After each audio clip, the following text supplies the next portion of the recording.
Welcome to 3D, which is multiplying radical expressions. When multiplying radical expressions, you should multiply the outsides, the coefficients. So here we have a -4 and a -1. Multiply these together first. Here, -4 times -1 is +4. And then you have to make sure that the radicals are exactly the same. Both of these are square roots, so we can multiply these together. So multiply them together first. So you have 6 times 8 is 48. And you have x times x to the third.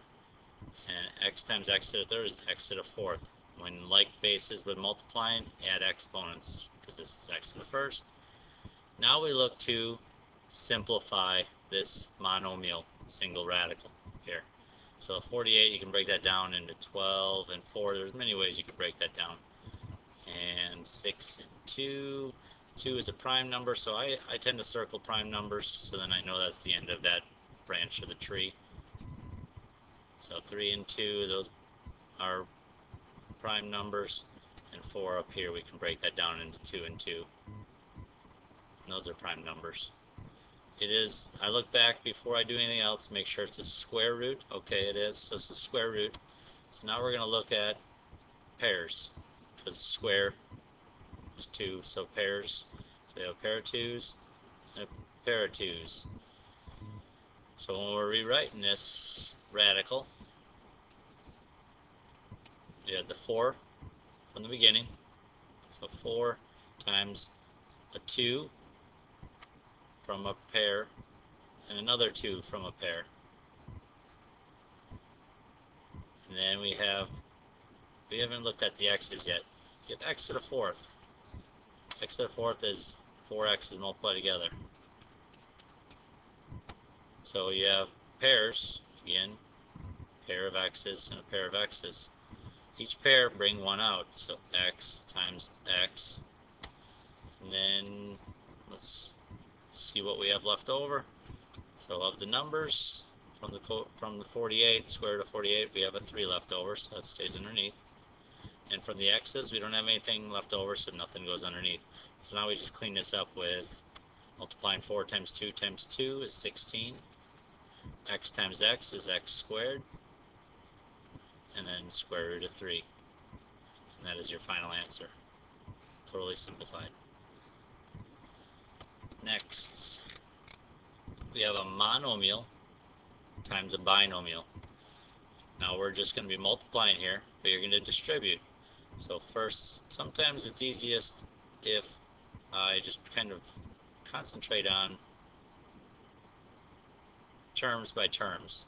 So I do 2 square root of 3 times the square root of 6b. So we're going to do it the same way as we did up above. So 2 times, there's a 1 on the outside here, that's the coefficient. 2 times 1 is 2. And then square root of 3, they're both square roots, so 3 times 6 is 18. And 18, and then there's only one b, so b. And now we're going to do, we have 2 square root of 3 times 4b. There's no square root over here, so that's just the coefficient. That's going to be monomial, just multiplied times the outside.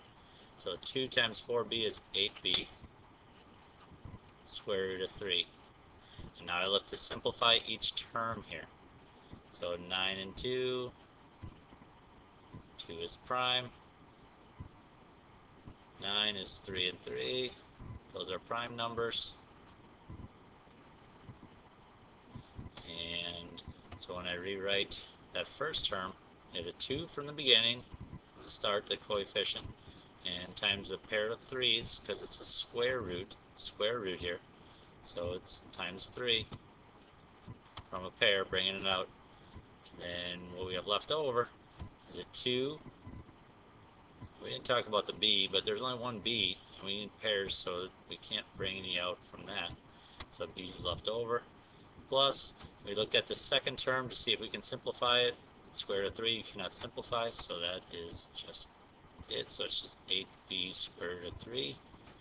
And cleaning this up, 2 times 3, 6, square root of 2b, plus 8b square root of 3. not like terms, this is the square root of 2b and this is the square root of 3. It has to be exactly the same underneath the radical. It has to be the exact same radical and what's underneath. Every variable has to be the same. And for that matter, so it'd have to be a like term, you'd either have to have a square root of 2b over here, or to be a like term of this second term would be you have to have a b square root of 3 over here. It's not, so that's it. Last example, we have a binomial, two terms, times a binomial, two terms. So again, what I like to do is break it up so I can see the like term, or the not like terms, but the terms separated out. So I put that, and then let's go with these. So now I can, when I distribute, and kind of concentrate on just these terms. So negative 5 times 3 is negative 15, and then square root of 3r times the square root of 3r, square root of 9r squared. And then we do negative 5 square root of 3r times 2. 2 is not in a radical, so that's just going to be multiplied by the coefficient. So that's negative 10. And then the square root of 3r comes along. And let's look at the second term here to distribute.